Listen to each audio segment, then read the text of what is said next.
Boa noite a todos que estão aqui presentes. Aqui é a Carol da organização e eu queria avisar duas coisinhas. Daqui a pouco a gente vai começar já a programação, mas deu uma atrasadinha. E outra, a palestra está sendo gravada, então eu peço, por favor, de lembrar de não ligar o microfone, tá bom? Qualquer dúvida é só mandar aqui para a gente, que a nossa equipe vai estar nos comentários.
Carol?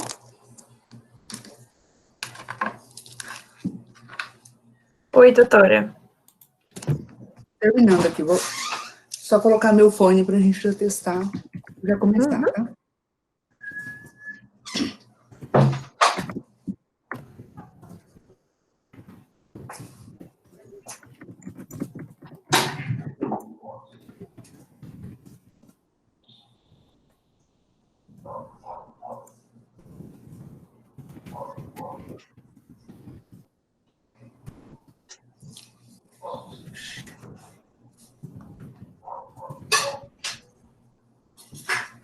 Tá compartilhando com vocês?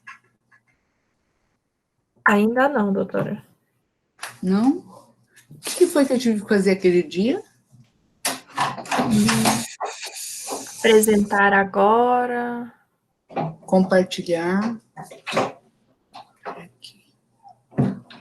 Compartilhar a tela toda, cancelar.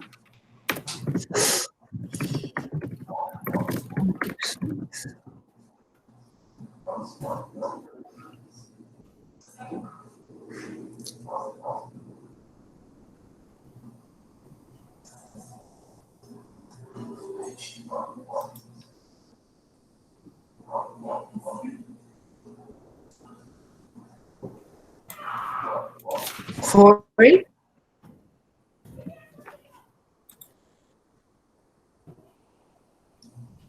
Ainda não. Vocês estão vendo? Vocês podem mandar nos comentários, por favor.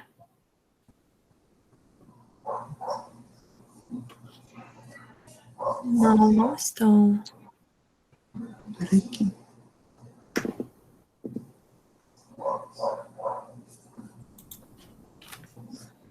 Só um pouquinho.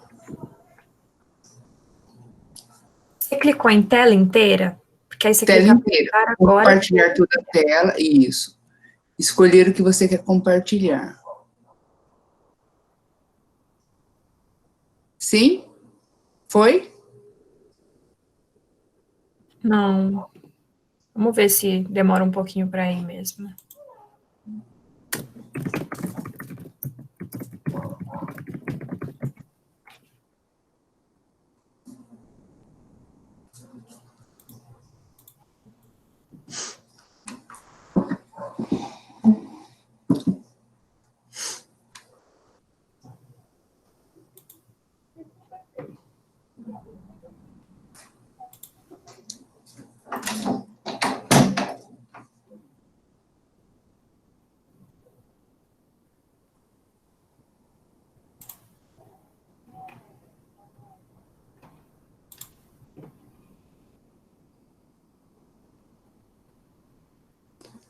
Foi?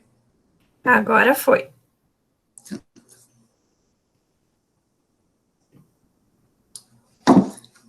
Perfeito. Carol, se você tiver avisos, quiser fazer as primeiras falas, orientações, eu já estou à disposição.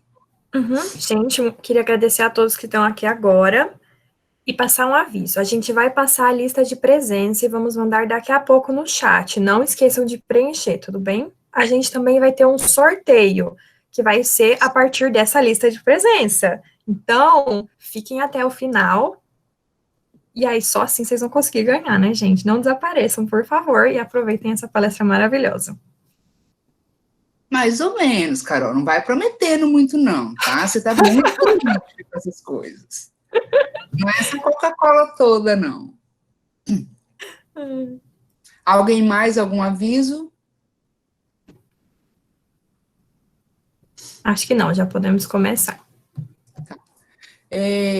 Para mim, eu sou Sofia Bernardo, eu sou médica de família e comunidade em Cuiabá, Mato Grosso. Eu sou professora concursada na Universidade Federal de Mato Grosso, na Faculdade de Medicina. Eu trabalho como médica de família e também desenvolvo outras atividades e, neste momento, coordeno a implantação da telemedicina na Unimed Cuiabá. Eu sou mãe da Maria Luísa e da Beatriz, noiva do Teodoro. Gosto muito do que eu faço, acredito muito na medicina de família como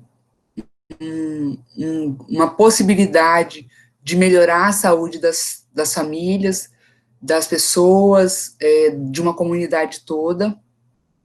E eu sempre brinco muito, eu coordeno a residência de medicina de família do Hospital Geral, HGU, Unic. E eu sempre brinco muito que médico de família é dois tipos de pessoa. O primeiro tipo de pessoa que dá para ser médico de família, o que a gente tem de diferença? É que médico de família, nós temos o médico de família de título, né, o médico de família que fez a residência ou fez o título pela Sociedade Brasileira de Medicina de Família e Comunidade, ou nós temos o médico de família, que foi o médico daquele antigo postinho de saúde, o médico da unidade de saúde da família, e ele se tornou médico de família, sabe? Ele se fez médico de família sem ter essas outros títulos acadêmicos. Então, o médico de família, o primeiro deles é aquela pessoa que não sabe o que fazer. Eu vou ficar aqui de médico de família, acabou o 6º ano, formou, graduou, eu vou trabalhar de médico de família numa unidade de saúde de família durante um período, depois eu vejo o que eu vou fazer. É muito bom, porque esses acabam logo sendo fisgados pela medicina de família, e daqui a pouco eles estão lá na residência de medicina de família. Um caso muito parecido com o meu, né? Na verdade, eu fui fazer a residência 8 anos depois de formada, e eu tenho grandes professoras de medicina de família, grandes preceptoras da medicina de família, que não tinham a residência, e que no ano passado e neste ano estão na residência de medicina de família. Então, o primeiro grupo é esse, quem não sabia o que queria foi para lá. E o outro grupo é aquele grupo que, eu adoro pediatria, como eu gosto de criança, eu quero ser pediatra. Mas olha, eu gosto de um pré-natal. Mas olha, arrancar bicheira, cuidar pereba, também é comigo. Não, mas olha, eu também gosto de fazer palestra, quero orientar as pessoas, também gosto de idosos, quero cuidar dos crônicos, gosto de cuidar de diabético, de hipertenso. Ele gosta de tudo. Na verdade, ele ia ser cardiologista, endocrinologista, pediatra, geriatra, todas as especialidades, e aí ele decide, bom, eu como médico de família vou conseguir fazer isso, e aí é a parte apaixonante da medicina de família, que é o nosso cuidar de tudo que é gente, cuidar de mamando caducando, e neste momento em especial da pandemia, no início da pandemia, lá em fevereiro, 26 de fevereiro, nós pensávamos que era uma pandemiazinha, que era uma gripezinha, ou mesmo como pandemia, nós teríamos aí um período de duração curto, e quando foi mais ou menos na maioria dos locais, entre 15 a 17 de março, aqui em Cuiabá foi 17 de março, começou a parar tudo. Paramos as escolas, pararam as atividades, na outra semana parou o comércio, e foi parando tudo, numa expectativa o primeiro edital era um edital de 15 dias, depois foi um edital de mais 29 dias, que era até o final de abril, e nós estamos aí com reedições de editais. E nesse início lá, de 26 a 15 de março, se pensava que, se tem uma pandemia, quem vai cuidar disso, quem vai fazer esse atendimento, são as unidades secundárias e terciárias de saúde, né? Aqui, o médico de família, nós continuaremos no nosso mundinho e não vamos ter problema com isso, porque eles vão ir para a UPA, para a policlínica e vão para os hospitais. Esse foi o primeiro momento. E, de uma forma muito diferente do que a gente tinha proposto, a atenção primária à saúde começou a ocupar papel primordial para cuidar dessas pessoas, porque a grande maioria, né, a grande mídia e as grandes orientações, mesmo as orientações da OMS, as orientações do Ministério da Saúde, as orientações das secretarias estaduais e municipais de saúde, era para que as pessoas ficassem em casa com sintomas leves, tratassem os sintomas e só fossem para as unidades de pronto atendimento quando sentisse que estivesse agravando, quando já tivesse com uma falta de ar importante, ou com uma febre que não conseguia melhorar, e uma tosse muito persistente. Essas foram as primeiras orientações.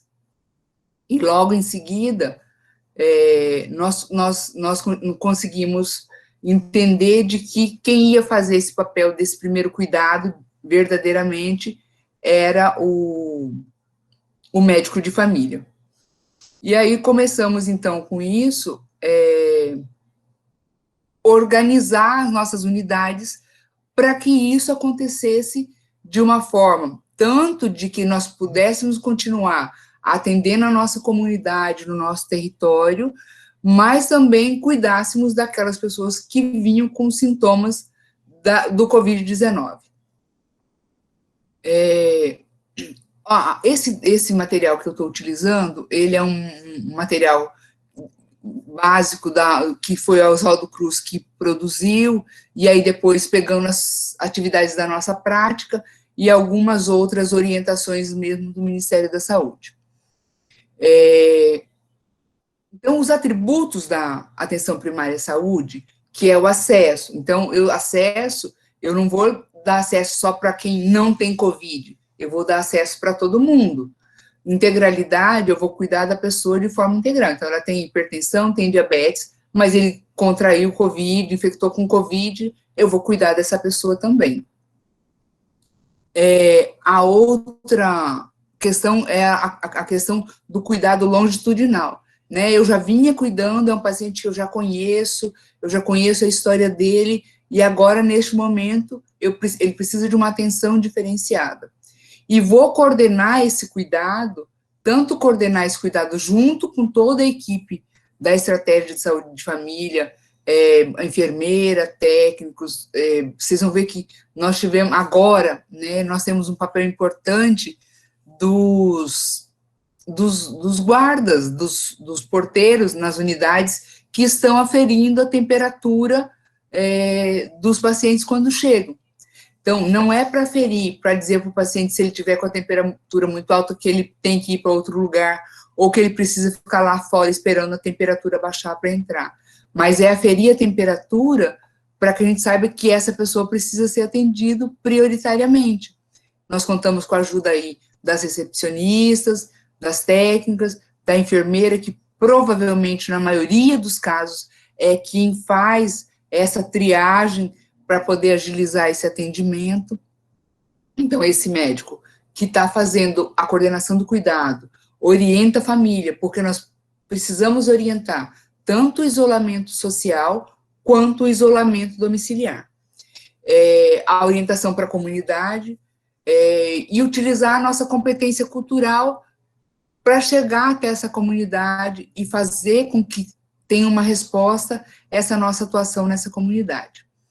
Aí nós vamos apontar as orientações e as adaptações que foram ou que estão sendo realizadas diante do atual contexto da pandemia, levando-se em conta a peculiaridade de cada local e a questão do distanciamento social, né? Cuiabá nós temos algumas unidades que são unidades conjugadas, então conseguiram trabalhar dessa forma de que uma equipe ficava durante um período mais responsável pelos pacientes sintomáticos de síndrome respiratória e a outra equipe pelos outros cuidados, isso foi possível.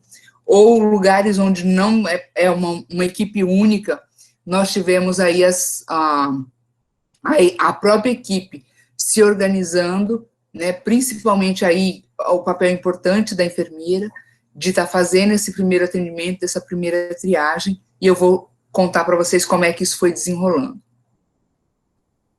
No campo de atuação da atenção primária à saúde, nós continuamos atuando, e aí, onde é que a atenção primária à saúde atua? Atua na vigilância à saúde. Então, eu preciso fazer esse acompanhamento do meu território. Quem tem uma alteração, eu preciso comunicar às autoridades competentes e fazer desse cuidado uma forma importante, tanto para a pessoa, para a família, para a comunidade e para os órgãos responsáveis aí pelos dados de planejamento, de organização, fazer com que outro campo de atuação da atenção primária à saúde, promoção à saúde, e essa promoção à saúde é por todos os membros da equipe. Então, a promoção de saúde por todos os membros, e aqui ocupa um papel especial os agentes comunitários de saúde. Os agentes comunitários de saúde é quem está diretamente na casa das famílias que nós atendemos. Então, ele tem um papel importante, e essa equipe tem que estar muito afinada para que tudo aconteça de uma forma que eles, a gente vai estar fazendo, como é que está sendo, quais são as orientações, né? Teve algumas vezes na minha unidade de nós precisarmos reunir no período matutino e depois houve modificações nas orientações, reunimos no período vespertino para poder reorientar como é que ficam os cuidados. E a gestão compartilhada do cuidado, de que eu cuido de você, você cuida de mim, e nós vamos nos proteger para que a gente tenha um menor número de pessoas contaminadas, e para quem tiver o grau de infecção seja grau leve, que isso seja cuidado de forma domiciliar, que a gente evite a necessidade de uma ida à UPA ou à policlínica, ou de uma internação em uma unidade hospitalar. Carol, você vai controlando meu tempo aí, tá? Vou sim. Só vou dar um recado. Gente, não esqueçam de entrar no formulário, senão não tem como dar o certificado, tá bom? Já mandamos algumas vezes aqui nos comentários, fiquem atentos. Obrigada. Tá, alguém escreve meu nome aí, tá? Então, nas recomendações, a primeira dela, reorganizar as agendas dos profissionais, de modo que a realização das atividades, que aconteça as realizações das atividades que a gente havia proposto, ou que a unidade já tem o trabalho mesmo, mas evitar a aglomeração e o contágio nas unidades básicas de saúde. Se possível, definindo profissionais específicos para esse atendimento. É o que eu disse, unidades onde nós tínhamos é um espaço físico dividido que tem 2 unidades de saúde.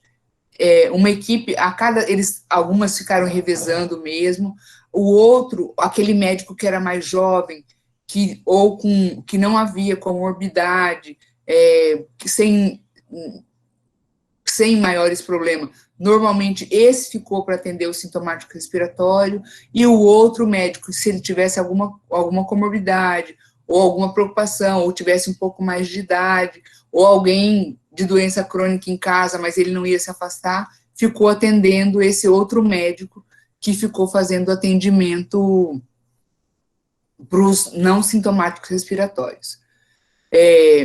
Atender as pessoas com sintomas respiratórios recentes e tratamento precoce. Então, isso isso é agora, tá? Isso é uma recomendação de agora.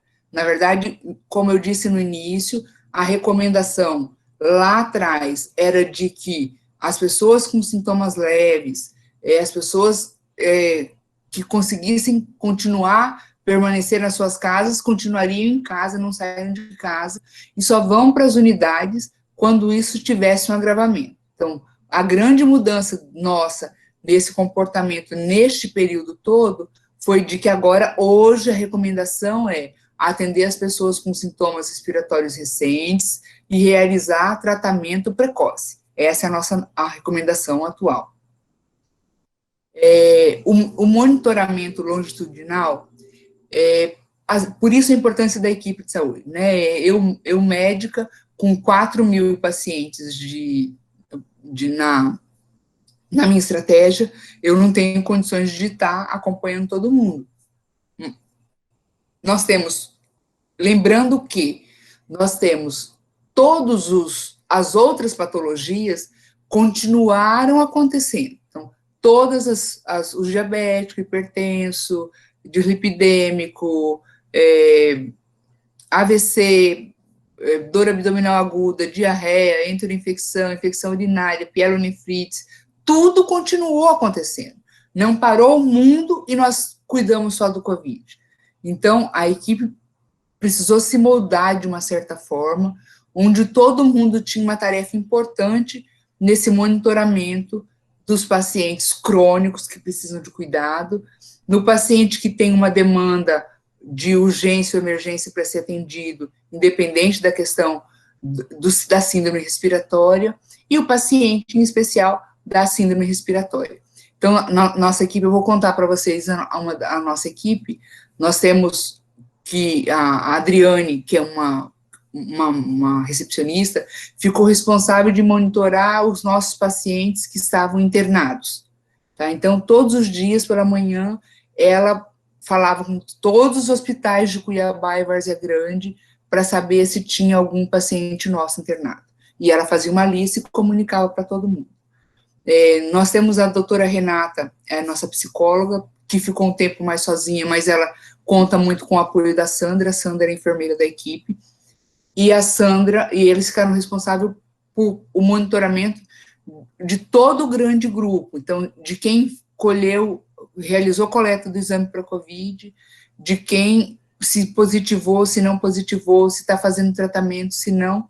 E aí, no acompanhamento do dia a dia, para quem estava positivo, novamente, a equipe, as técnicas de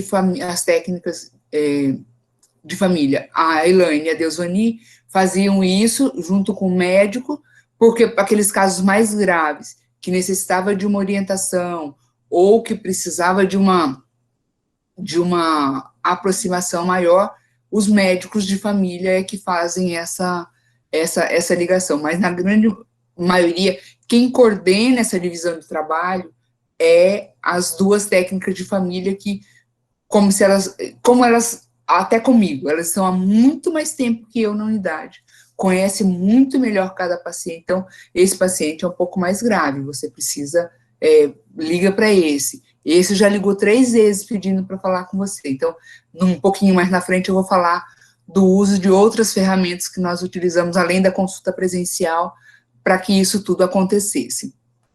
Então, manter a equipe atenta à evolução do paciente, né? Ontem, uma paciente em especial que eu atendi ontem, é uma paciente que apresentava um quadro diarreico grave, positiva para o Covid, né? Foi enviado a receita, o medicamento para ela. Hoje, como ontem, o último contato quem fez fui eu, hoje, novamente, quem fez o primeiro contato, e ela disse, olha, eu estou maravilhosa, sou outra pessoa, né, respondi super bem ao tratamento, e estou tranquila, né, tem 2 filhos, a gente está monitorando os filhos, o marido já foi positivo, já passou dos 14 dias, então já voltou para o trabalho, e aí a gente continua fazendo esse monitoramento, mas todo mundo, a Andréia também, se precisa, liga, as telefonistas que recebem, também fazendo esse cuidado de anotar os recados, anotar o telefone,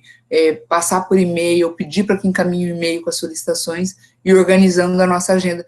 Na verdade, a nossa agenda, hoje, do médico de família, tem sido organizada dia a dia, né? Além do acesso avançado, aquelas demandas que ficam do dia anterior. Então, a gente tem prezado muito pelo acesso avançado, para que a unidade esteja aberta para que esse atendimento aconteça, mas também para aquelas outras demandas, que algumas demandas não precisam vir na unidade, né? Renovação de receita do paciente que eu já conheço, que é só renovação, não tem modificação, ou alguma outra orientação que eu posso fazer por telefone, ou resolver, entregar para um familiar para levar para a família, também estão sendo realizadas. A outra recomendação é a realização dos cuidados à distância, que foi isso, a vinda e a aprovação da telemedicina em 20 de fevereiro, e que nós começamos a ter uma outra visão, né? Nós havíamos retornado no ano 2019, em relação à telemedicina, nós retornamos a 2002, então nós tivemos aí um retrocesso de 17, 18 anos no ano passado, e agora, com a pandemia, nós tivemos, assim, a grande oportunidade de mostrar a importância da telemedicina, nos teleatendimentos, no atendimento por via telefone, nas plataformas de internet, então, e isso para todo mundo, né, para atender, para chegar em todo mundo, e para que as pessoas, nos lugares de mais difícil acesso, pudessem ter informações a respeito do que fazer naquele momento. Nosso objetivo também é diminuir dessa ida do usuário à unidade básica de saúde, né, de que ele vá só para aquilo que realmente seja necessário, novamente falando, a renovação de receita dos medicamentos controlados, a renovação de medicamentos crônicos, né, por mais que o governo tenha estendido aí as receitas por validade de 3 a 6 meses, mas alguns precisam de renovação da receita mesmo, porque é receita de uso controlado, então ele precisa dessa renovação. E aí isso foi sendo feito e organizado por toda a equipe para evitar essa aglomeração nas unidades. Diferenciar o fluxo de acesso, né, o espaço de espera e o atendimento para o usuário com sintomáticos respiratórios. Então, o que as unidades realizaram? Separaram uma sala única, onde seriam atendidos os sintomáticos respiratórios. Na sala de espera, onde foi possível, né, a minha unidade é possível, a unidade no Santa Isabel 1 e 2 possível, a grande maioria das unidades é possível você dividir em 2 essa sala de espera, uma sala de espera para o sintomático respiratório, um lado para o sintomático respiratório, o outro lado para os não respiratórios. Em alguns lugares foram colocadas tendas externas para que isso acontecesse, né, unidades onde tem uma varanda, uma área grande, também foi feito isso para que fosse lugares mais arejados para essa espera para o paciente, e aí utilizando isso como uma forma de atender. Nós utilizamos, Cuiabá tem um material de referência que pergunta para todo mundo que chega se tem algum sintoma respiratório, né, se teve contato com alguém Covid positivo. É bem interessante o material, e isso ajuda com que a própria recepcionista já faça essa primeira triagem, e aquele que tem sintomas respiratórios, ela já chama a enfermeira conduz ele para essa sala que é específica para o exame físico e para avaliação do paciente com sintomas respiratórios, e já, de uma certa forma, agiliza esse atendimento. Então, nós estamos nos organizando, isso foi gradativo, né, para que isso fosse acontecendo, e agora, já de uma forma bem clara, as unidades têm isso bem resolvido, os pacientes já sabem, né, quem está sentado do lado de cá é paciente que não tem nenhum sintoma respiratório, veio aqui por outro motivo, e quem está sentado do lado de lá é quem tem sintoma respiratório. E muito engraçado uma coisa nossa que aconteceu, a Ironia, a Adriane, que é as nossas secretárias, elas disseram, mas tem gente que chega aqui e não quer me contar o que ele tem, não quer contar por que ele quer falar com a doutora Sofia. Como é que eu faço? Então, esse você vai tomar como premissa de que ele é sintomático respiratório, você vai sentar ele lá no sintomático respiratório. Nós não tivemos mais ninguém dizendo que não queria dizer qual era o sintoma, ou preencher a ficha de referência que nós colocamos para que todos preenchessem. E isso foi sendo encaminhado de uma forma muito natural, que nós já não apresentamos mais esse problema. Reforçar as medidas de isolamento, nós tivemos, Cuiabá, nós tivemos períodos de isolamento, de grande isolamento, de retorno para o isolamento, e agora nós começamos, a partir da semana passada, o retorno das atividades. Ontem, a Prefeitura Municipal de Cuiabá liberou as feiras livres, com restrições, orientações, com cuidados de biossegurança, mas liberou as feiras livres, também liberou os ambulantes para que retornem ao trabalho, e o comércio em geral tem funcionado, o shopping funcionado com um período menor, eu acredito, das 11 às 21 horas, e o comércio também com algumas restrições de horário, mas de uma certa forma nós estamos saindo disso, isso foi na semana passada, mas o que a gente continua pedindo, vai para a rua quem precisa ir para a rua, vai trabalhar quem precisa trabalhar, né? Então, evitar as aglomerações, e quem for, fazer o uso da máscara, né? É importante isso. Falar das proteções, eu vou falar daqui um pouquinho sobre os EPIs, mas entender que a máscara vai ser algo permanente na nossa vida, neste momento.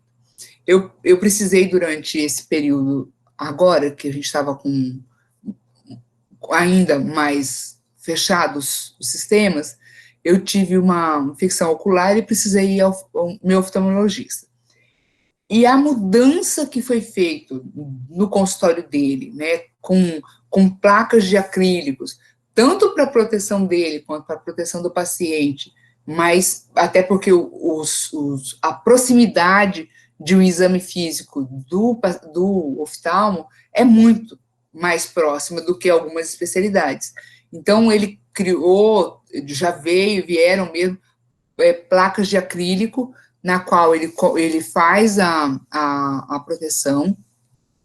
E aí, falei com o Aurélio, o meu médico chama Dr. Aurélio Boissa, maravilhoso, por sinal, é esposo de uma médica de família, e ele é mais maravilhoso ainda, porque ele entende todos os nossos anseios, as nossas angústias, e nos auxilia no máximo que é possível, nas dúvidas que nós temos, e o Aurélio disse, realmente, quando passar a pandemia, esse material vai ficar presente aqui para a proteção de todo mundo. Então, essa mudança de comportamento que nós apresentamos agora, é uma mudança de comportamento que provavelmente será para a vida toda. Nós não teremos, não tem um retorno para isso, né? Para quem me conheceu na prática, os alunos da LASF, mesmo os alunos da universidade, as comunidades onde eu já atendi, eu busco o meu paciente na recepção, e tem paciente que ia para a consulta, porque eu dou um abraço e dou um beijo, dava um beijo, não vou fazer o beijo estralado, beijão estralado, vai doer o ouvido de vocês, e tinha paciente que ia lá para receber esse beijo estralado, né, e o primeiro dia da pandemia, de que a gente não ia se tocar mais, e que aí começaram a fazer os batidinhos de mão, de cotovelo, ele sai, esse comprimento é meio feio, eu vou ter que criar alguma coisa que eu consiga me comunicar melhor com o paciente. E fui, junto com as meninas, primeiro com as meninas da recepção, nós utilizamos, então, um comprimento, nós não nos socamos, mas realizamos esse comprimento, tanto para a nossa equipe, quanto para os pacientes que nós atendemos, e o paciente foi entendendo isso, né? Mas eu lembro da Ironi, logo no início, já falando, orientando o paciente, olha, hoje a doutora Sofia vai te chamar, mas ela não pode te abraçar, não pode te beijar, ela não vai tocar em você, né? Então, a própria Ironi tinha muito essa preocupação de como é que eu ia receber. E, claro, no início ia muito, né? Ou são pacientes que estão há 6 anos comigo. Então, são pacientes que estão muito próximos. E aí a gente foi criando essas coisas para poder fazer o comprimento, e eles foram entendendo, e hoje nós utilizamos isso, né? Nós começamos isso em março, nós já estamos em agosto, continuamos utilizando o nosso comprimento, convido para entrar, continuo buscando na recepção, convido para entrar e faço todo o atendimento. A cadeira está a 1,5 m de distância da mesa, né, o paciente não vem tão próximo, e eu sinto a necessidade que ele vem para cima da mesa, assim, né, aquela necessidade da proximidade dele, mas a cadeira está bem afastada também, então esse também foi uma mudança importante, tanto do isolamento e desse cuidado aí com os usuários. Reforçar e monitorar os usuários e os grupos sociais com maior risco de vulnerabilidade. Eu vou falar um pouquinho na sequência, né, da questão dos crônicos, dos idosos, das grávidas, por conta de que é um perfil diferente para esse paciente. Então, um cuidado diferente, mas eu não posso esquecer que esse grupo também precisa de atendimento, de outros atendimentos que não só para o COVID. Manter a atenção nos usuários com necessidade de cuidados contínuos, que é esses nossos pacientes crônicos, independente do COVID, e incentivar a imunização. Nós conseguimos ter um grande índice de imunização em Cuiabá, né? Nossa vacina do H1N1 foi assim, além de, no início, muito pouca vacina, foi difícil, houve aglomeração, mas o sistema foi se organizando e nós conseguimos alcançar um alto índice, e até porque a gente conscientiza a população da seguinte forma: se você tomar vacina hoje para H1N1, que os sintomas são muito parecidos aos sintomas do Covid-19, e você, daqui 30 dias, você está imunizado para H1N1, para influenza. Se você tiver um resfriado ou algum sintoma respiratório, eu já vou descartar a possibilidade de um H1N1, que é ruim, que nós tivemos óbitos, nós tivemos grandes complicações também por conta da H1N1. Então, ele já entendia a importância dessa imunização. E de ter alguns acordos aí com as unidades, por conta da imunização das crianças também, que a gente foi organizando para que isso continuasse a acontecer. Dos RNs que precisam da beta-HCG, então, marcado um dia para que, já era isso, mas garantido esse dia para continuar realizando a beta-HCG, as vacinas, aí na sequência, a gente fizesse os cuidados outros necessários de puericultura e de orientações também. Garantir a segurança dos trabalhadores. Então, não só na minha unidade, mas na grande maioria das unidades no Brasil todo, não tinham equipamentos que era hoje básico do uso. Máscara, álcool gel nós tínhamos, mas não na quantidade que a gente pensava que ia ser necessário, e aí nós tivemos que fazer aquisições mesmo, e recebemos também, doações de álcool gel, tudo isso aconteceu. Então, nós não tínhamos máscaras em grande quantidade, não tínhamos avental, exceto para procedimentos, luvas, nós tínhamos que era para atividades do dia a dia da unidade, não, portanto, que a gente vinha utilizando, e o sistema de desinfecção também foi modificado, né? As unidades, aqui em Cuiabá, o sistema de higiene, o agente de limpeza da unidade, normalmente é uma pessoa terceirizada, né? Algumas unidades ainda têm aquele funcionário mais antigo, que é um funcionário de carreira da secretaria, mas a grande maioria são empresas terceirizadas. E tanto a empresa terceirizada queria melhorar isso, ter esse cuidado, e também ter o cuidado com esse funcionário dela, como as nossas enfermeiras, a grande maioria, né, um grande trabalho das enfermeiras, de realizar a capacitação de como que essa desinfecção vai acontecer, como é que vai ser após o atendimento de cada paciente, como é que vai ser a higiene, como é que vai ser o descarte, né, porque a princípio a gente tinha, logo no início, algumas unidades tinham avental por tudo quanto é canto, lá no refeitório, não sei onde, então foi se reorganizando isso para que a gente pudesse ter muito mais cuidado e uma proteção, e essas pessoas responsáveis pela limpeza, pela organização da unidade, foram interagindo com a equipe toda e tem uma responsabilidade ímpar nesse cuidado, né, na separação de material infectante e de não infectante. Isso foi uma interação muito importante, e falando novamente nesse princípio da questão da segurança dos trabalhadores de saúde, do que nós não tínhamos, e foi necessário ser adquiridos, nós recebemos doações, a minha unidade mesmo recebeu doações de máscaras, eu recebi de uma das pacientes doações de máscaras, nas quais eu distribuí para moradores de rua, né, e ainda a gente vem fazendo esse trabalho, que era uma preocupação nossa desse cuidado. Nós vamos ter uma oficina específica falando desse atendimento, mas dizer, nós temos, esse grupo também é um grupo importante de atenção, de atendimento. O doutor Hélio, eu acredito que o doutor Hélio lá na frente vai fazer uma fala sobre os moradores de rua também, ou que estão aí nessas condições.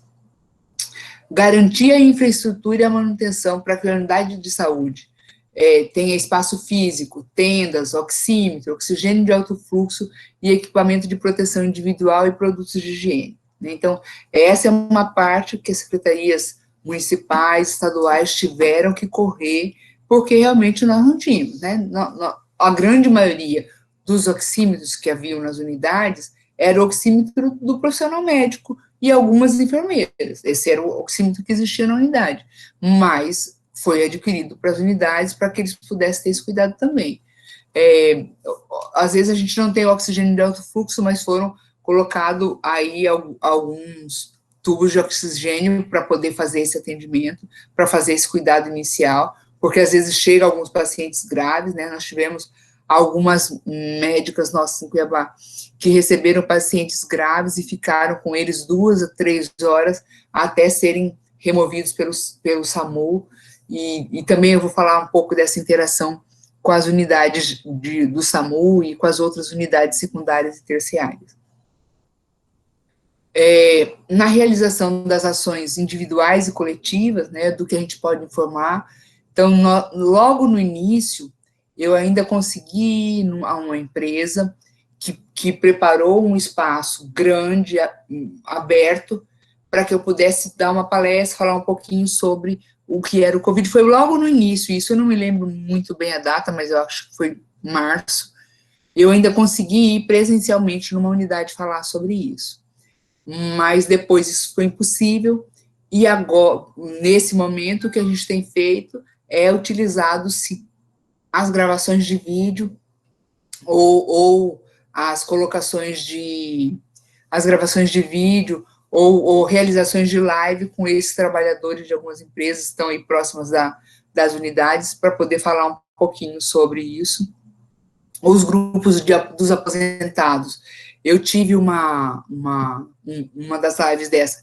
Nós temos um grupo de aposentados, no qual, durante a reunião deles, uma live que eles realizam toda quinta-feira de manhã, eu tive a oportunidade de falar muito sobre eles, principalmente na questão do uso da medicação, usa a hidroxicloroquina, usa a azitromicina como tratamento preventivo, usa a ivermectina. Então, essas coisas todas, e tentar desmistificar um pouco, falar um pouco do que é mito, do que é verdade, e de ter esses cuidados e de novamente pedir para que tenham acesso à unidade da saúde logo nos primeiros sintomas.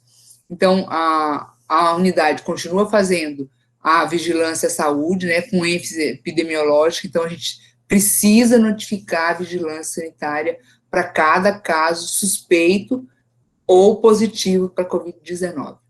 Promoção à saúde todos os dias, né, uma das coisas que eu fiz muito com os meus pacientes que eu tenho mais contato por WhatsApp ou por e-mail, de falar muito da importância de fazer atividade física dentro de casa.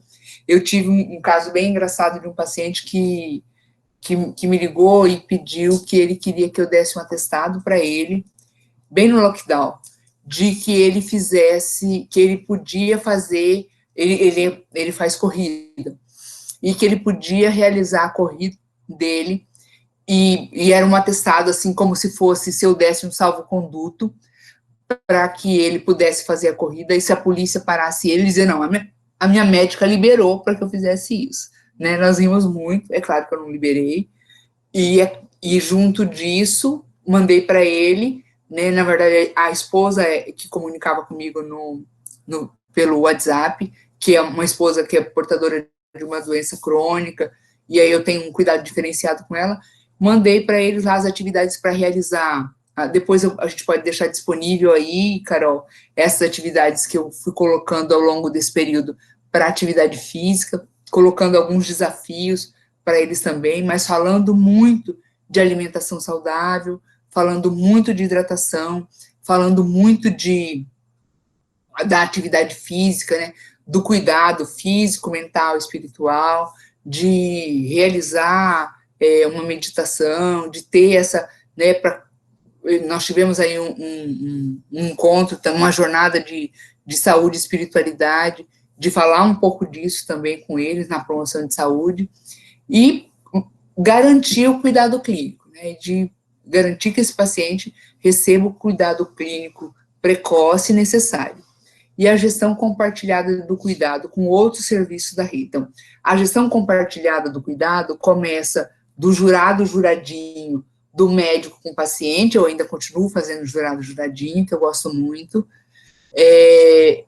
de como é que ele vai se cuidar, de que ele tem que fazer, quais são as metas para aquele período, o que ele precisa me informar, se ele se aumentar a temperatura, se ele aumentar a tosse, então, como é que vai ser esse cuidado todo dia, além da comunicação por telefone, da comunicação presencial, da participação muito importante do agente comunitário de saúde também.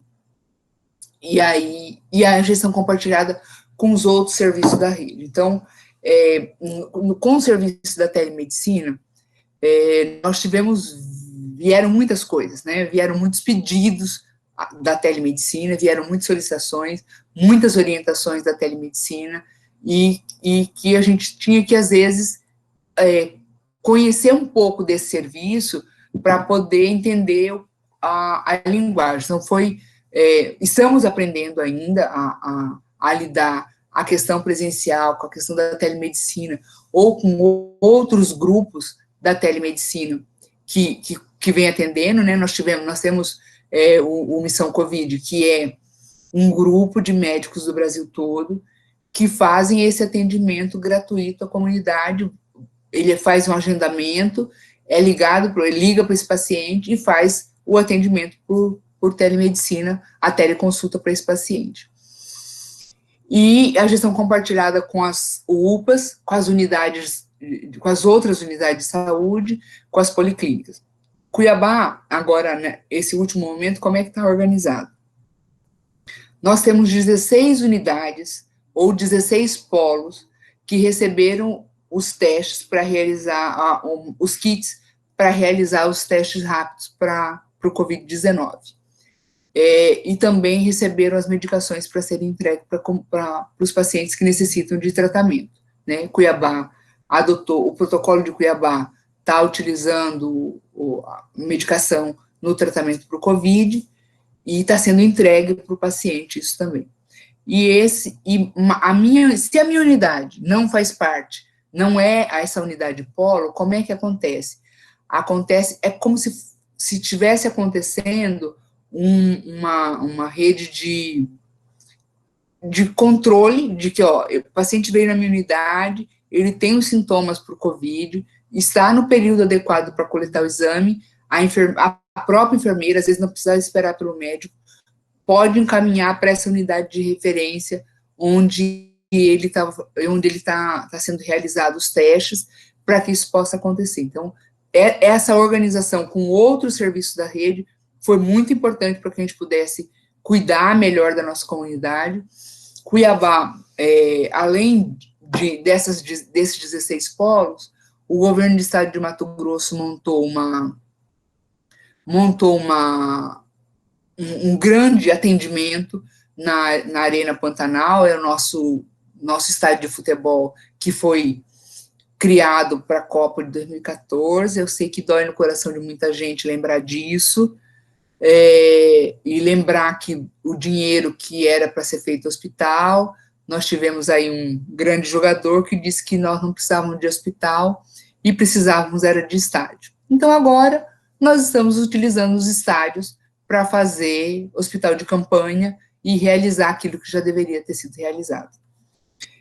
Aqui em específico em Cuiabá, na Arena Pantanal, são atendidos 600 pacientes por dia, um número grande de médicos foram contratados, aparentemente 50 médicos foram contratados para esse serviço, são distribuídos senhas logo pela manhã, e as pessoas fazem o teste, e se esse teste for positivo, ele já recebe a kit, a medicação em mãos, e vai para casa, e depois vai ser monitorado pela unidade de saúde mais próxima dele. Então, isso vem acontecendo também, né, é recente, eu acredito que nós começamos na quinta-feira retrasada esse atendimento, e tem funcionado dessa forma, as pessoas que foram lá, a referência que eu tenho é de que foram bem atendidas, de que foram acolhidas, e aí nós estamos, acredito que no rumo certo, atrasado, no rumo certo errado, né? Na verdade, a gente deveria ter unidades de saúde em todo o território, para que todo o território pudesse ter esse atendimento, que para sem necessidade, né, nós não temos o tanto de unidade de saúde necessária para a população de Cuiabá, de Várzea Grande a mesma coisa, Várzea Grande menos ainda esse número, né, Várzea Grande não fez lockdown no início, Várzea Grande, que é uma cidade ao lado de Cuiabá, ficou aberta há muito tempo, e isso aumentou muito, então tivemos bastante problemas, e depois acabaram se juntando os dois, a prefeita de Várzea Grande com o prefeito de Cuiabá, para poder organizar essa rede de serviço, até porque Cuiabá, como capital do estado de Mato Grosso, é a grande referência de saúde para todo o Mato Grosso, mas para os estados do norte do Brasil também. Então, nós recebemos pacientes desde o Acre, Rondônia, do Amazonas, eles vão descendo, e esse paciente vem parar aqui em Cuiabá para o atendimento. Então, nós temos toda isso, e até uma das falas do prefeito de Cuiabá foi de que o caos na saúde de Cuiabá era por conta das pessoas que vinham do interior do estado e vinham de outros estados. A gente sabe, isso não é uma verdade toda, não é uma meia-verdade, mas nós sabemos que muito pouco tem sido realizado em favor do serviço de organização e de implantação de novas unidades de saúde para o atendimento da população.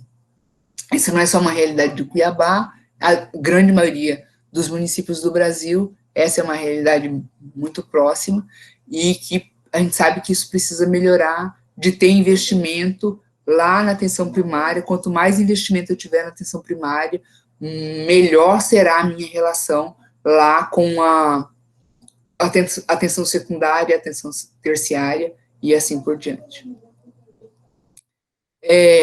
Ainda nas recomendações, incentivar e apoiar o isolamento social, né, como forma de reduzir, mas neste momento a gente vai abrindo o comércio, as escolas continuam fechadas, as próprias escolas, alguns lugares que foi permitido as escolas particulares retornarem às aulas, não retornaram, assumiram de que não vão retornar agora. identificar os casos suspeitos e contatos domiciliares para contatos, e, se possível, contatos comunitários nos últimos 14 dias, e recomendar o isolamento domiciliar por 14 dias. E é importante falar do isolamento domiciliar, mas também é importante falar do isolamento social e do isolamento domiciliar. Então, nós temos o isolamento social, que a gente pede muito para que as pessoas fiquem em casa, quem não precisa, né, idosos, crianças, eu tenho, às vezes, a gente vai ao mercado e vê pessoas com criança indo, como o mercado está fazendo uma fila para entrada, a pessoa vai com uma criança de colo para ela poder ter prioridade para entrar no mercado. Ou assim como nós vimos pessoas, duas jovens, levando provavelmente era uma mãe e uma filha, levando a avó para poder ter prioridade para entrar no supermercado também. Então, a gente pede de que essa senhora não precisa estar lá nesse supermercado, essa criança também não. Então, é uma forma de cuidar das pessoas também. Então, é o papel do médico, mas é o papel da enfermeira, da técnica, dos atendentes, né, dos nossos porteiros, que são os cuidadores nossos, protetores nossos nas unidades.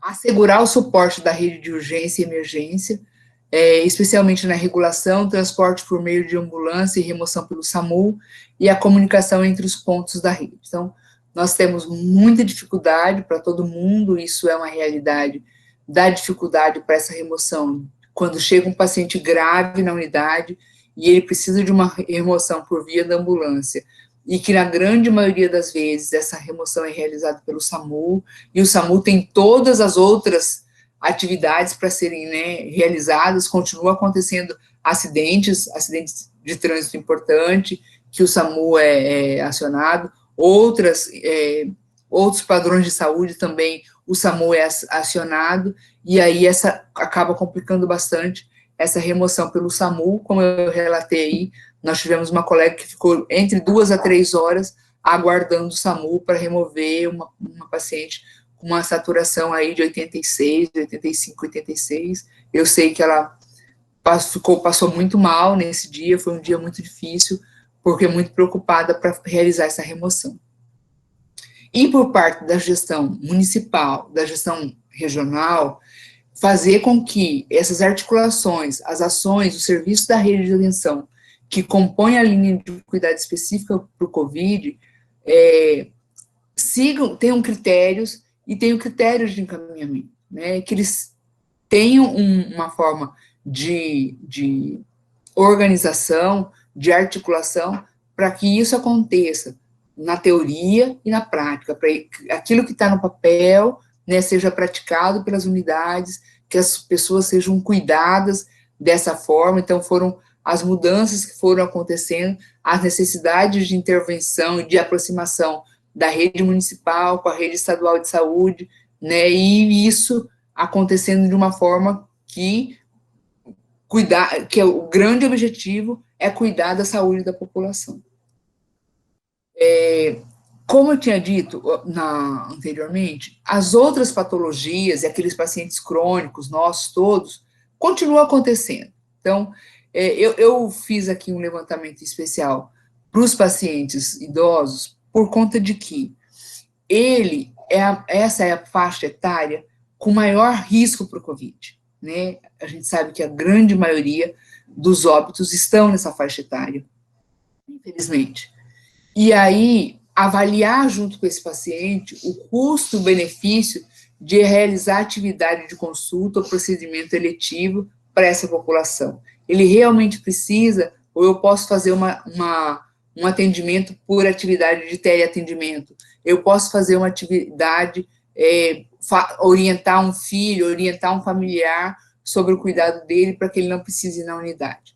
Então, a alta letalidade nos pacientes idosos com comorbidade pré-existente foi o que mais nos chamou a atenção nisso, de que esse paciente idoso, ele tem maior letalidade para o COVID, e aí, dentro disso, eu estou utilizando aqui, esse é um dado do Ministério da Saúde do Brasil, sobre a letalidade nessa faixa etária, nesse estudo que foi produzido na Itália e na China, para essas faixas etárias. Então, aumenta, se o paciente é idoso e ele também tem doença cardiovascular e foi contaminado pelo Covid, aumenta o agravamento dele, a possibilidade de que ele venha a óbito de 10,5%. Se ele é um paciente diabético, idoso e diabético, ele aumenta 7,3%. Doenças crônicas respiratórias, 6,3%. Hipertensão, 6%. E pacientes com oncológicos, mais outros 6%. Nós temos pacientes que ele é poli, né? Ele tem doença cardiovascular, ele é diabético, ele é hipertenso, ele teve uma neoplasia e ainda apresenta alguma comorbidade respiratória. Então, soma tudo isso e mais a idade, a questão da idade, que é importante, e a letalidade para isso. Então, a gente tem que ter esse entendimento de que, por isso, esse atendimento desse eletivo, desse idoso, tem que ser diferenciado, né? Ele precisa de cuidado, eu tenho uns casos que a gente ficou monitorando mais no passo a passo, mas ele também, a gente vai evitar ao máximo possível a exposição deles aí a ambientes hospitalar, ou ambiente das unidades de saúde. E também falar um pouquinho do papel da PS no aumento da violência doméstica na pandemia. A gente sabe, esses são dados importantes, de que durante a pandemia, que as pessoas ficaram em casa, houveram várias coisas. Teve gente que se acertou, que não, agora nós estamos certo, que está indo bem, mas houve uma grande parcela da população que, junto com a questão do lockdown, veio também a questão da falta de dinheiro, das dificuldades inerentes de que ninguém estava trabalhando. E aí, junto com tudo isso, um aumento da violência doméstica. E quem é o primeiro ponto de apoio para essa violência doméstica? É a atenção primária à saúde. Quem é a primeira pessoa que percebe que a doninha está com o olho roxo? É o nosso agente comunitário de saúde, que mora lá na comunidade e que viu a paciente que está com o olho roxo, né? A violência doméstica, né, a gente está falando, não é só o olho roxo, mas tem outras formas de violência também, e ter esse cuidado de que a nossa equipe da atenção primária esteja atenta, de olhos abertos, arregalados, para qualquer mudança de comportamento dessa minha paciente, dessas crianças, né, o que houve de mudança aí, né, então nós temos um papel importante de fazer a primeira avaliação, de fazer a primeira orientação, de ter esse cuidado, de ter uma visão global sobre essa paciente. A outra coisa importante, e que aí o consultório na rua, o doutor Hélio vai falar sobre os atendimentos, que eles continuam acontecendo, né? Nós continuamos tendo os moradores de rua que precisam de atendimento, que precisam de cuidado também, né? Nós tivemos alguma retração de algumas atividades, a gente acabou, né, sendo afastada. Nós tínhamos aqui em Cuiabá muitos grupos religiosos que faziam esses atendimentos, dias diferenciados. Nós tínhamos muitos grupos, a própria Universidade Federal de Mato Grosso, nós temos um grupo aí que faz uma atividade, e por conta de que a universidade está de férias, estava afastada, isso acabou não está acontecendo, né, não está acontecendo essa atividade, mas o consultório de rua está cumprindo o seu papel, e o doutor Hélio vai falar isso oportunamente. Falar da importância do agente comunitário de saúde, né, a equipe toda é muito importante, mas o agente comunitário de saúde são os nossos olhos na comunidade. Eles são quem vê o que está acontecendo, que aquela paciente começou a ter um comportamento diferente, ou que ela não está indo, não está conseguindo sair para fazer compra, tem alguma limitação, precisa de algum auxílio, ou mesmo de pedir, às vezes o agente comunitário de saúde também não consegue auxiliar, mas ele pede para alguém que tenha disposto, e muita gente se dispôs, né? Eu vi muita gente colocando cartazes ou publicando nos status de Facebook, WhatsApp, ó, se você precisar de ajuda, conte comigo, se precisar para ir comprar alguma coisa, não sair de casa. Eu vi isso num elevador de um prédio que eu fui, e aí colocaram o nome, o telefone, o andar das pessoas para que pudesse ser chamado pelo interfone as pessoas idosas que moravam sozinhas para esse tipo de atendimento. E o agente de saúde é esse olhar, que está lá na comunidade, para poder conversar com as pessoas e dizer, olha,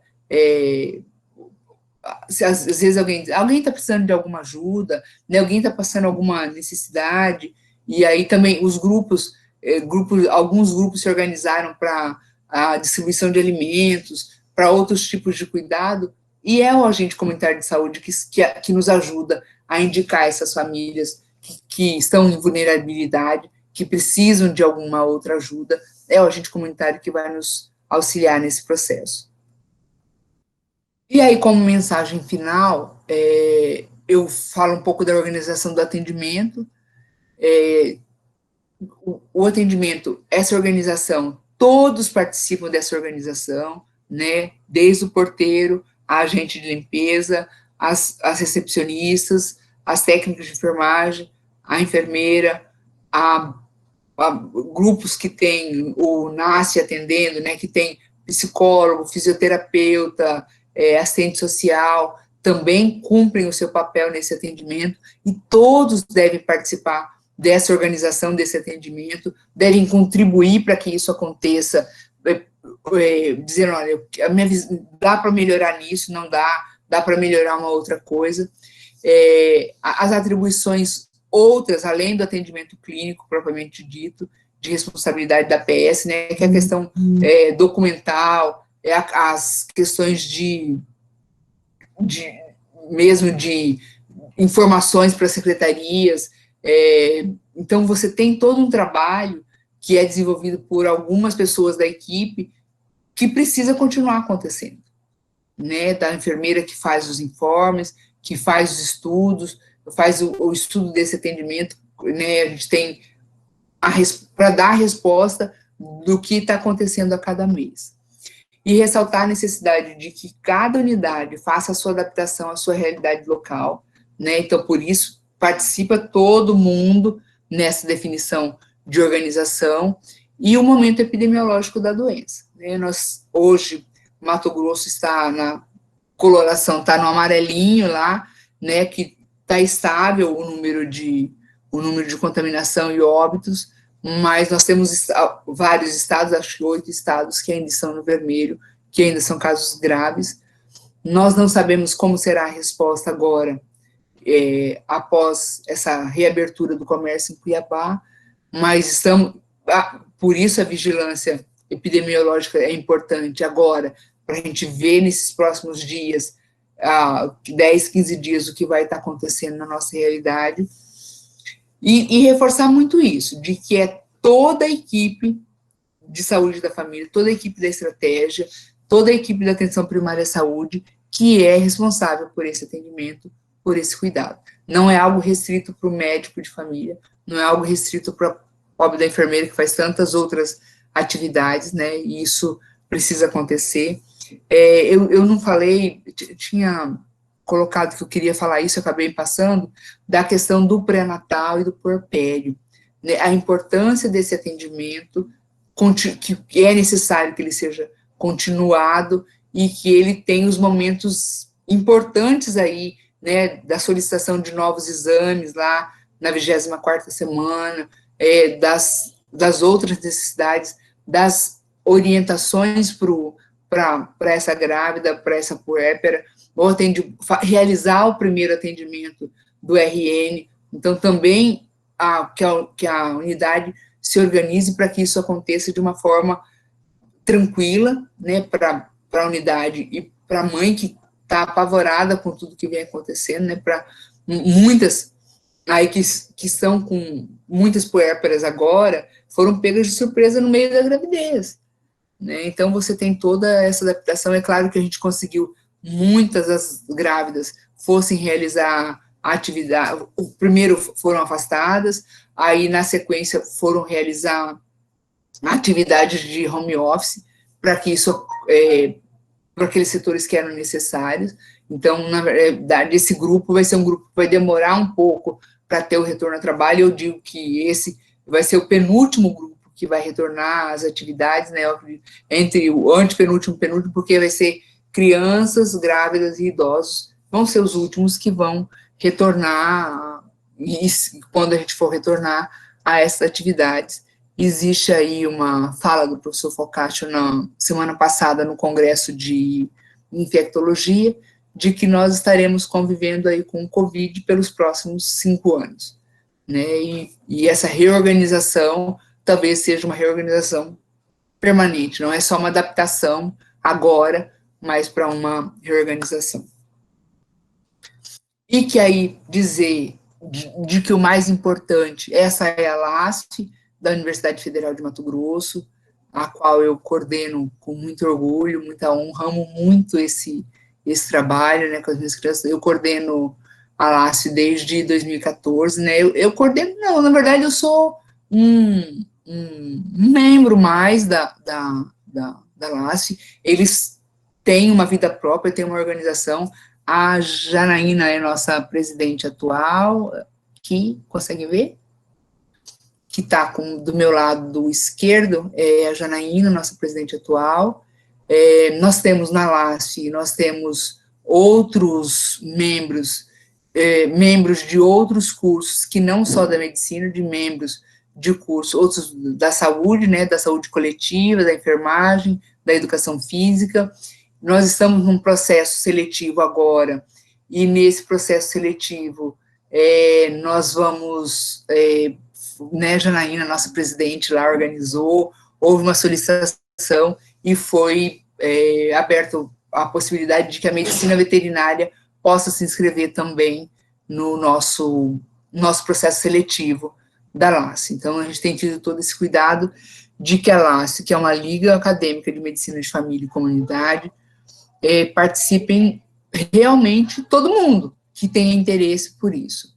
E eu logo no início da LASF, no primeiro congresso da LASF, 2014, eu acho que setembro de 2014, eu não lembro bem, quem é mais velho aí talvez consiga lembrar, e a minha ligante mais antiga, o nome dela é Marta, hoje ela é uma ginecologista obstetra, e a Marta, no dia antes, ou no dia do congresso, não me lembro bem, disse para mim, professora, eu vou prestar residência para ginecologia obstetrícia.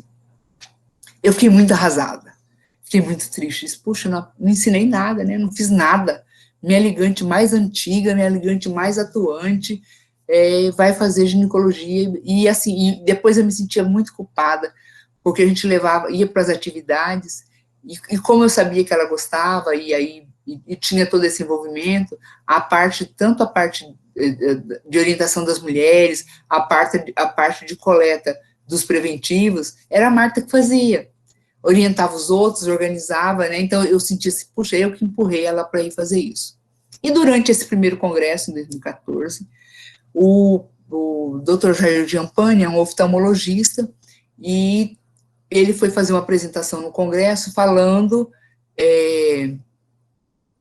da relação, né, do médico da atenção primária com a oftalmologia. Então, o que o médico da atenção primária precisava primordialmente saber de oftalmologia e o que ele encaminhava, era uma aula assim.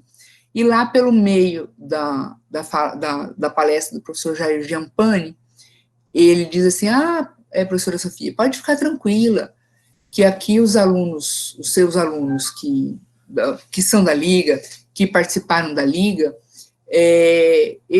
a especialidade que eles escolherem, você pode ficar tranquila que eles serão excelentes médicos, né, a parte humana, que a gente trabalha muito na questão da Liga, a parte do cuidado integral, e aí muitos escolheram outras especialidades. Ultimamente nós temos tido muito médico de família que são oriundos da Liga, mas nesse primeiro momento, ele me tirou um peso, e hoje eu tenho a tranquilidade, né, eu vejo a Liga, eu mostro a Liga e digo, sabe assim, não precisa que esses alunos sejam médicos de família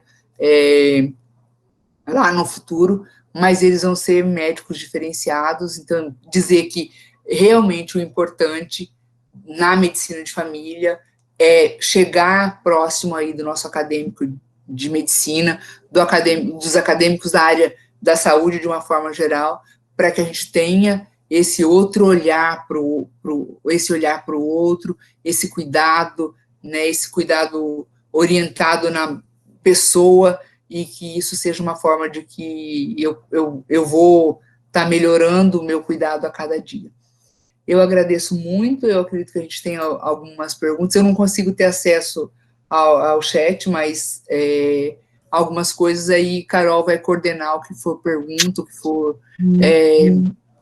alguma sugestão ou algum outro questionamento, eu estou à disposição, eu agradeço a cada um de vocês, desejo um excelente congresso, a programação está linda, aproveitem tudo, eu já briguei por causa de uma oficina que eu quero fazer aí, também já estava lotada, mas eu me inscrevi em algumas outras, aproveitem muito, esse momento é importante. Para os alunos da Universidade Federal de Mato Grosso, na semana que vem, no dia 10, nós retornaremos às atividades de uma forma virtual, que a gente consiga aproveitar isso, né? Então, eu vou aproveitar agora, enquanto a Carol vai organizando, já vou pegar lá o livro que a gente vai sortear, o nosso presentinho para sortear no final da nossa atividade. Carol, é com você. Doutora, a gente teve, primeiramente, muito obrigada em nome da Lácio também, foi muito bom, ainda mais ver a nossa orientadora falando assim. Eu vou fazer umas perguntas, pode ser? Que mandaram aqui nos comentários. Qual a atitude dos profissionais de saúde nas UBS? Desculpa, Carol, eu não entendi o início da pergunta. Perdão. Qual a atitude dos profissionais de saúde nas UBSs frente à pressão popular pela ivermectina e hidroxicloroquina? Existem conflitos entre os profissionais e a população que quer tomar a medicação, independente de recomendação? Muito. Então, assim, existe conflito entre o CFM e a AMB, o Conselho Federal de Medicina e a Associação Médica do Brasil, entre o Ministério da Saúde, entre a Secretaria de Saúde. O conflito está lá em cima, não é só aqui. E aqui também, tá? Então, eu vou falar do caso específico de Cuiabá, de que quando houve a orientação da AMB de que cada médico,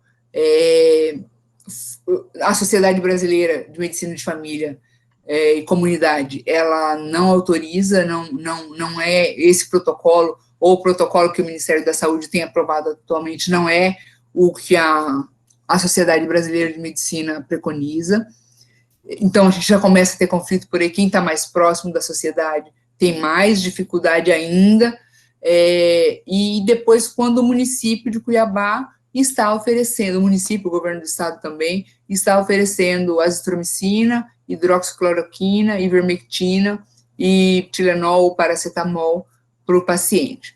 Então, existe essa dificuldade, nós tivemos médicos se recusando a prescrever, né, e aí o paciente vai procurar um outro médico, e o paciente ameaça o médico de processo, que ele é um assassino, porque não vai prescrever hidroxicloroquina. E então, assim, de uma forma muito tranquila, de dizer que a orientação era essa, de que cuidar da pessoa, cuidar do paciente, não é cuidar de um resultado de exame ou cuidar de uma radiografia, né? Eu tive o caso de uma tomografia, que veio a tomografia e dizia que o paciente tinha um acometimento pulmonar menor de 25%, e esse médico tinha conseguido encontrar tinha uma lesão de 0,2 centímetro lá, que ele descreveu, tal. Eu liguei para ele, para mim ter certeza. Paciente estável, paciente saturando 98, o paciente estava bem, e com um acometimento de 25%, sem alterações, nenhuma alteração nos exames, ele não tinha feito o teste para o Covid ainda, foi aquele primeiro, logo no início, né, que fazia os exames,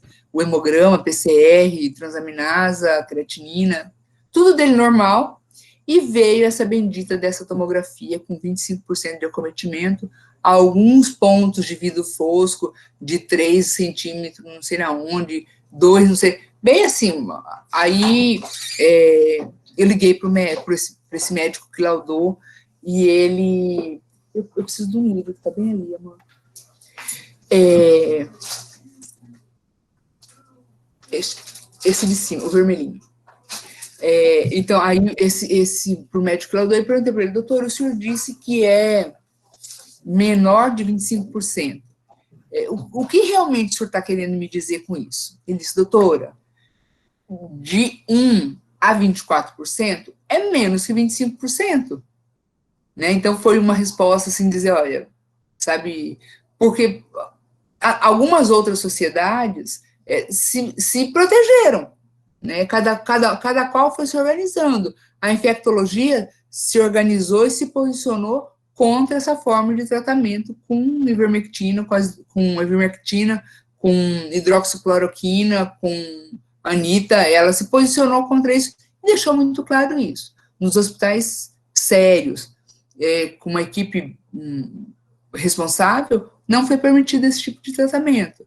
Então, foi muito difícil. Então, essas relações não é só no sistema público. No sistema público isso ficou mais aflorado, e principalmente agora que como se a gente tivesse um protocolo próprio em Cuiabá e no estado de Mato Grosso, de que o protocolo é utilizar a medicação. Então, mais difícil ainda foi essas condutas. Mas tem tido embates, né? A gente teve reclamações do CRM, tiveram ouvidorias por conta de tudo isso, e de paciente dar de dedo porque ele quer tomar hidroxicloroquina, mas é um paciente que é cardiopata, paciente que tem arritmia, ele já possui arritmia cardíaca, já tem outras alterações, então, e que mesmo que fosse o medicamento de escolha, está comprovado, né, tem evidência científica de que esse é o tratamento, não seria para esse paciente, não teria indicação para esse paciente. Então, houveram vários conflitos, sim, Carol. Gente, eu vou dar um recado antes de fazer a próxima pergunta. Todo mundo já respondeu o formulário segundo de presença? Já está nos comentários, tá bom? Vamos para a próxima pergunta. Pacientes com doenças autoimunes, como artrite reumatoide, ou que fazem uso de imunossupressores, também têm aumento do risco de óbito e complicações? Já desde o primeiro momento ele está nesse grupo, né? Então, nesse grupo estavam os idosos, hipertensos, diabéticos, quem utilizavam imunossupressores, né? Então, eu tenho em especial um paciente HIV que, graças a Deus, ele está muito bem, ele é soropositivo para HIV, mas está muito bem cuidado, mas o companheiro dele estava apresentando sintomas respiratórios, e quando ele veio falar comigo, a minha principal preocupação era com um paciente que é de risco, e ele disse, eu não tinha entendido que eu era imunossuprimido. Eu falei, então tá, então eu vou explicar tudo de novo, acontece, mas é grupo de risco também, tá? Então, por conta de que essa imunidade, né, vocês viram também a grande utilização de vitaminas. Alguns médicos mesmo prescreveram, e outros médicos, outro paciente mesmo comprou vitamina C, vitamina D, zinco. Isso aconteceu de uma forma muito acentuada. E o que acaba acontecendo com isso? De que a gente não tem controle sobre esse paciente. Então, quando ele fala, eu estou tomando tudo isso aqui, eu estou tomando para melhorar a minha imunidade, né? Então, tem um vídeo muito legal de um médico de de Ribeirão Preto, de que ele fala da importância da imunidade, que muitas pessoas que tiveram contato com o vírus não apresentaram sintomas ou nem adoeceram por conta da imunidade. É claro que se eu tenho uma imunidade preservada, é claro que se eu estou com os meus cuidados, a minha alimentação é saudável, eu realizava atividade física diariamente, né, estou bem organizada, minha cabeça, isso é muito mais fácil. E junto disso, também uma coisa muito importante de falar, do aumento de número de casos referentes à saúde mental. Em todas as idades, tá? não é só na idade daquela. Nós tivemos, claro que a maioria dos casos está entre as pessoas em atividade produtiva, né? Na idade produtiva aí.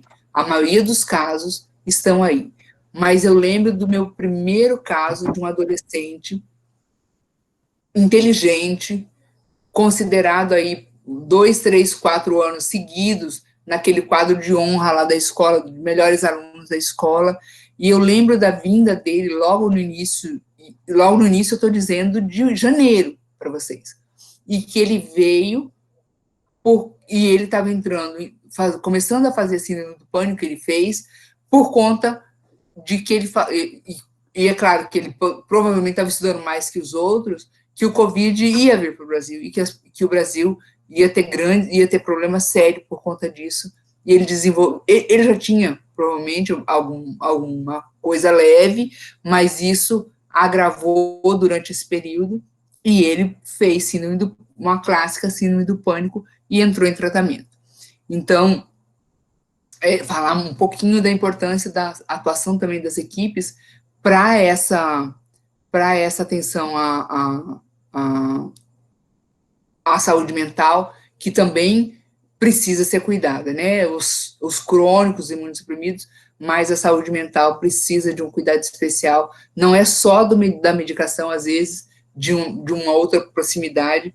Nós conseguimos, o Conselho de Psicologia foi o primeiro a autorizar o atendimento por tele, né, e isso muito bem sucedido. A grande maioria dos meus pacientes que fizeram atendimento por tele, né, aqui nós tivemos vários grupos de psicólogos se organizando para fazer esses atendimentos. A UFMT, em especial, tem um grupo de atendimento para os profissionais da saúde, atendendo a questão da saúde mental para o profissional da saúde, e aí muitos fizeram, né, eu tive uma pacientinha que ela começou a fazer o atendimento, ela é uma diabética grave, complicada, e ela fez o atendimento pela teleconsulta com a psicóloga, agora nesse período, e depois ela ligou pedindo para que o esposo dela também tivesse acesso a uma consulta assim, porque agora ela entendia como é que ela precisava se cuidar e que ia ser legal para o esposo também. Então, teve coisas, essa paciente especial, ela está há 6 anos comigo. Há 6 anos eu tento fazer com que ela faça uma psicoterapia, que ela tenha um outro acompanhamento, que ela tenha um outro olhar, porque ela é uma diabética grave, e ela tem umas ideias, né, meio mirabolantes, e eu nunca consegui fazer isso, que isso acontecesse, ela nunca aceitou ir para psicoterapia, e agora ela foi para psicoterapia, e eu acredito, e está bem controlada, né, chegou agora, acho que a hemoglobina glicada dela de 6,9, eu estou bem feliz com essa hemoglobina glicada dela, eu fiquei muito preocupada, falei, agora vai ferrar tudo, mas parece que as coisas vão encaminhando, também foi um dado importante isso. Como a gente ainda tem que fazer o sorteio, eu vou fazer só uma última questão que eu acho que vai interessar muita gente, que é a do Renato, que ele mandou aqui. Como lidar com pacientes resistentes que não querem obedecer às medidas sanitárias? E eu vou adicionar uma que a gente também recebeu, que é: e como lidar com idosos que não querem fazer isso, e idosos vendo fake news de remédios mirabolantes, chá de alho, 3 pulinhos no mar para curar o Covid? Não, muito, muito. Assim, olha só. Na grande maioria das pessoas comigo, né, vou dizer, orientar por que ele precisa fazer isso e dizer, olha, por que a gente está fazendo isso? Porque inicialmente a gente precisava do lockdown, para que o sistema de saúde pudesse se organizar. Nós não tínhamos UTI se todo mundo adoecesse ao mesmo tempo. Então, eu uso muito aquilo de contar, dizer, imagina que você está na sua casa, moram 5 pessoas na sua casa, e dá diarreia em todo mundo no mesmo momento. Só tem um banheiro. Como é que vocês vão agir? Como é que vai agir, tá? E aí, para ele começar a entender por que a gente está fazendo as coisas. E a proteção, falar da lavagem de mãos, né? A importância de falar da lavagem de mão com água e sabão. Por quanto tempo, né? Quem foi meu aluno mais tempo ali, eu lembro, logo no início, né, da minha carreira de medicina, e acho que eu vim com isso da faculdade, que a gente deveria lavar a mão pelo tempo que a gente cantasse um parabéns para você, para ela fazer a lavagem das mãos. Né? Eu já melhorei isso agora com o Covid, eu digo pelo tempo de rezar 2 Pai Nosso. Né? Aproveita, vamos, para quem acredita, né? Para quem tem fé em algum ser superior, vamos fazer, como é uma oração universal, o tempo da lavagem de mão, para o profissional da saúde, tem que ser o tempo de rezar 2 Pai Nosso. Então, uma lavagem correta de mãos. E depois disso, secar a mão e, se possível, utilizar álcool gel. Lembrar sempre que o álcool gel, eu falo muito isso, precisa ser utilizado nas mãos limpas. Então, eu não consigo fazer uma lavagem, eu não consigo fazer a lavagem de mãos entre um paciente e outro, fazendo ela corretamente, rezando os 2 Pai Nossos que eu deveria fazer. Mas eu faço uma lavagem de mãos, uma boa lavagem, seco, e aí eu uso álcool gel e não seco a mão com álcool gel. O álcool gel eu fico paradinha e espero que ele seque naturalmente. Esse é o procedimento correto. Então, se eu faço isso, esse é o cuidado que eu tenho que ter. Mostrar para ele, mostrar para o paciente que eu faço, né? Eu lembro que um tempo atrás, o fato de que eu atendi o paciente, se eu tocasse no paciente e eu fosse lavar a mão imediatamente, às vezes o paciente, e algumas vezes, a gente recebeu o relato de que o paciente achou que eu estava com nojo dele, ou o próprio paciente, aí eu fui lá, o médico tocou em mim e ele ficou com nojo, já foi lavar a mão. Hoje não, o paciente entende que é tanto para a proteção dele quanto para a proteção nossa, a importância da lavagem de mão, depois de tocar, ou de manipular, ou de fazer alguma atividade com o paciente. Então, a gente mudou muito esse comportamento, mudou o nosso, mas mudou da aceitação do paciente. Mas, olha, é conscientização, é o paciente idoso dizer para ele da importância dele ter esse cuidado, da importância para ele de que isso não vai acontecer. E aí, na sequência de falar aí não vou ter aqui, dessa coisa das fake news, das curas mirabolantes da quina, né? Nós tivemos aqui um caso especial aí do médico que estava receitando quina para os pacientes, e ele pegou Covid e foi para São Paulo por Albert Einstein, né? Então, sinto muito, tá? E aí, uma amiga minha, uma grande amiga, uma fisioterapeuta, me mandou um áudio com uma figurinha na verdade é uma mandioca, uma maçã e 2 copos, parece meio que um copo de leite, mas na gravação fala que é inhame, maçã e o leite, tomar isso todos os dias de manhã, que não vai pegar Covid. E essa é a cura para o Covid. Né? Ela me mandou e perguntou, Sofia, isso é verdade? Eu falei, olha, provavelmente não. Mas, para quem gosta um pouquinho de cuidados naturais, aí eu gosto muito de utilizar os produtos da natureza como tratamento, a maçã é um antioxidante excelente.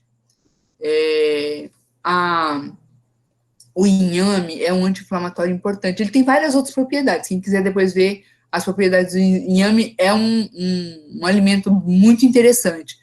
Né? A gente no Norte e Nordeste tem mais o hábito de usar o inhame, mas é um alimento muito interessante. E o leite como fonte de proteína. Eu disse, provavelmente isso não vai curar ninguém. Mas também não vai fazer mal se ela tomar. Era para a mãe dela, o questionamento era para a mãe dela, que queria tomar isso em jejum todos os dias.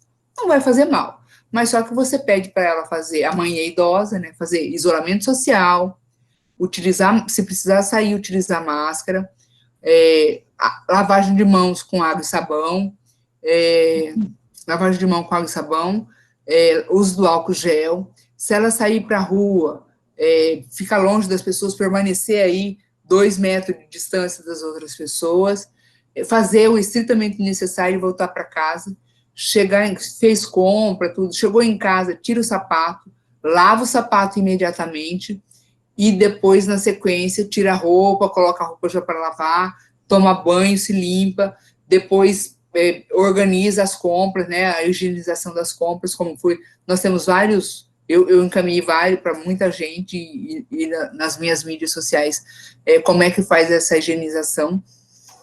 falo para ela fazer tudo isso, fazer a oração, né? Falei da oração lá de lavar a mão fazendo 2 Pai Nosso, fazer pelo menos 20 minutos de meditação diária e fazer caridade, né? Aquilo que você pode, aquilo que você tem alcance, assim. Eu tenho, uma das coisas minhas é de principalmente ver, o grupo do Teodoro está muito próximo disso também, de pessoas que estão passando necessidade porque eram trabalhadores ambulantes, outras coisas, e estão passando necessidade, não tem alimentos em casa. Então, a gente tem distribuído alimento para essas pessoas mais necessitadas, e eu tenho uma pessoa muito querida de que eu fui lá, nós levamos uma cesta básica para essa pessoa, muito bem organizada, e aí, depois, outras pessoas que eu atendi, que eu contei da história, outras pessoas estão indo lá e levando e cuidando dessa pessoa também. Então, assim, é meio que formando uma corrente do bem para esse cuidado,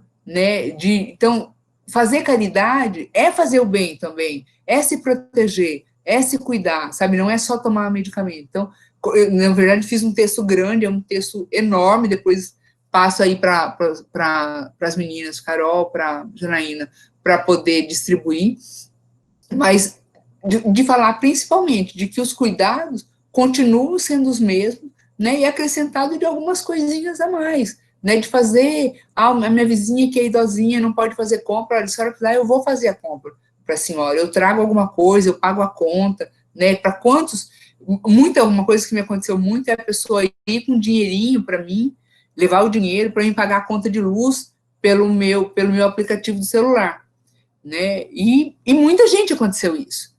Então, coisas que, a senhora pode pagar, eu trouxe o dinheiro, ela me dava o dinheiro.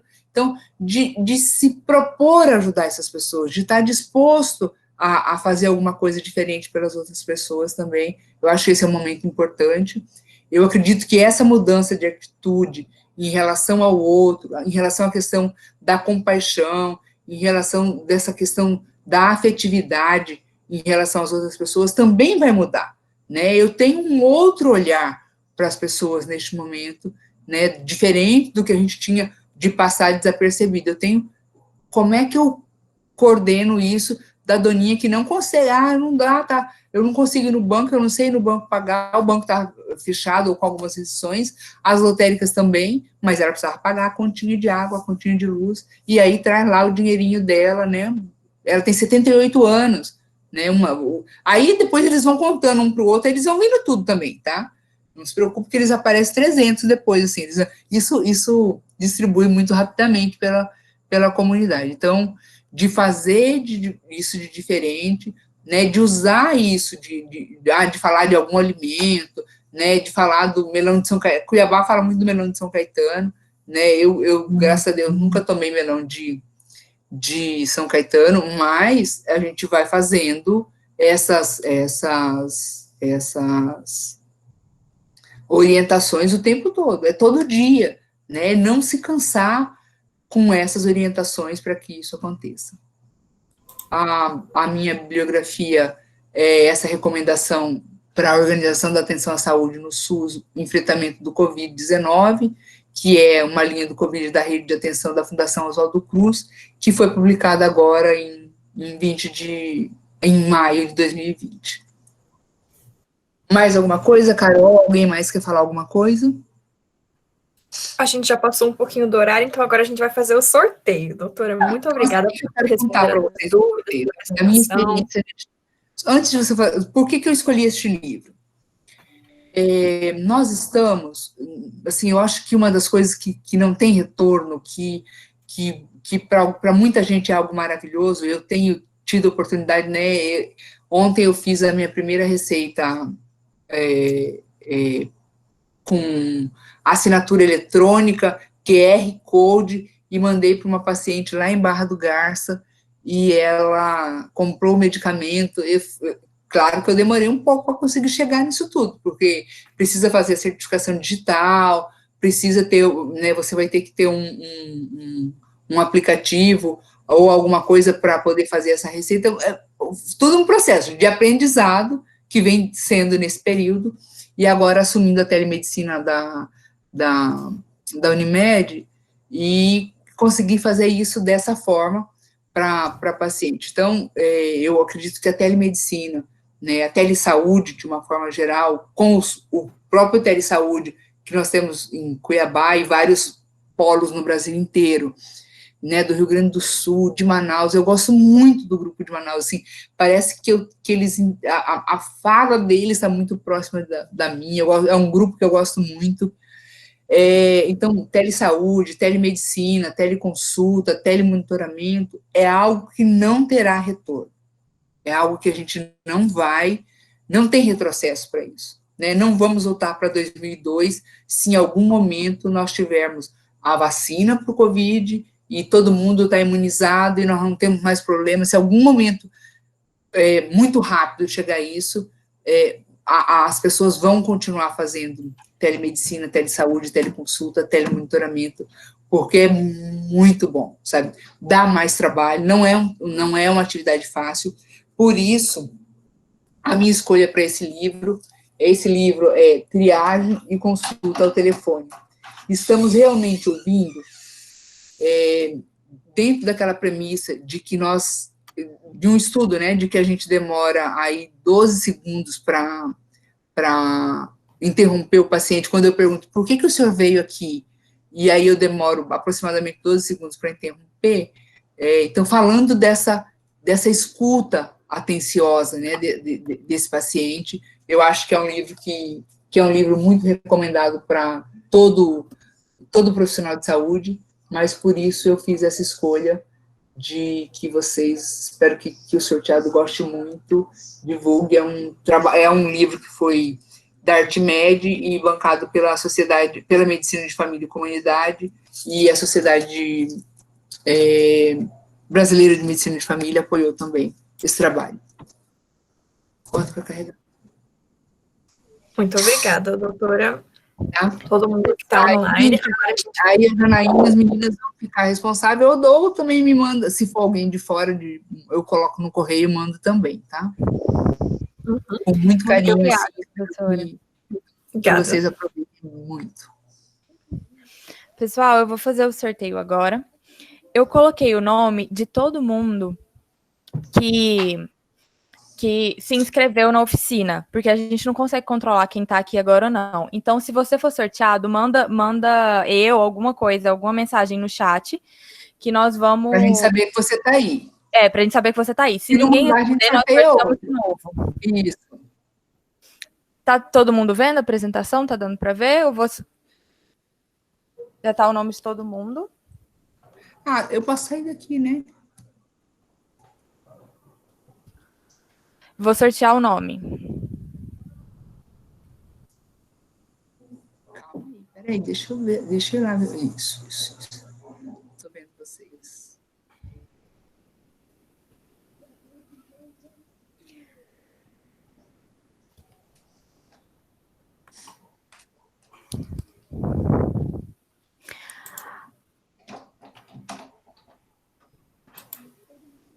Pessoal, essa pessoa está aqui, Alciné Lima Paiva.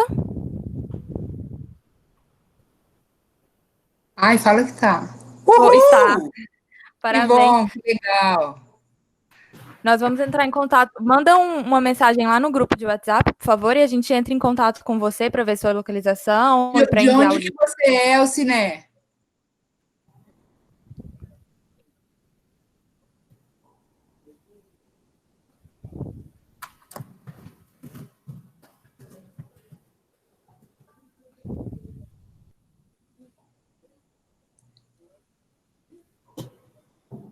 Ceará, legal. Muito bom. Muito bom. Gente, também. muito obrigada a todos que assistiram a oficina. Muito obrigada, Sofia, por ter disponibilizado o seu tempo. Continuem participando, gente. Continuem no Congresso. A programação está incrível. Continuem participando, aproveitem. Eu quero falar para você, aproveitar aqui para falar de uma faculdade, de uma coisa bem interessante, de uma faculdade que vai fazer um curso preparatório para a prova para a prova da Liga Acadêmica. Eu achei isso uma coisa bem interessante. Nós só oferecemos os temas, e aí as provas são sobre esse tema, mas aí tem uma liga que vai fazer agora em final de agosto, vai realizar um curso, aí, acho que uns 5 dias de curso, como se fosse um preparatório para a prova deles de acesso à liga. Fiquei muito empolgada com isso também, achei uma ideia muito interessante. Quem sabe a gente não faz isso no próximo processo seletivo, né? Agora vamos já aproveitar. Agora não, agora lascamos, né? Mas foi uma ideia muito boa. Então tá, beijo a todos, boa noite, Deus os proteja, que vocês estejam bem, cuidem-se, cuidem da sua família, cuidem das pessoas o máximo que vocês puderem, fiquem bem, tá? Tchau, tchau. Obrigado, gratidão. Tchau, tchau. Muito obrigada.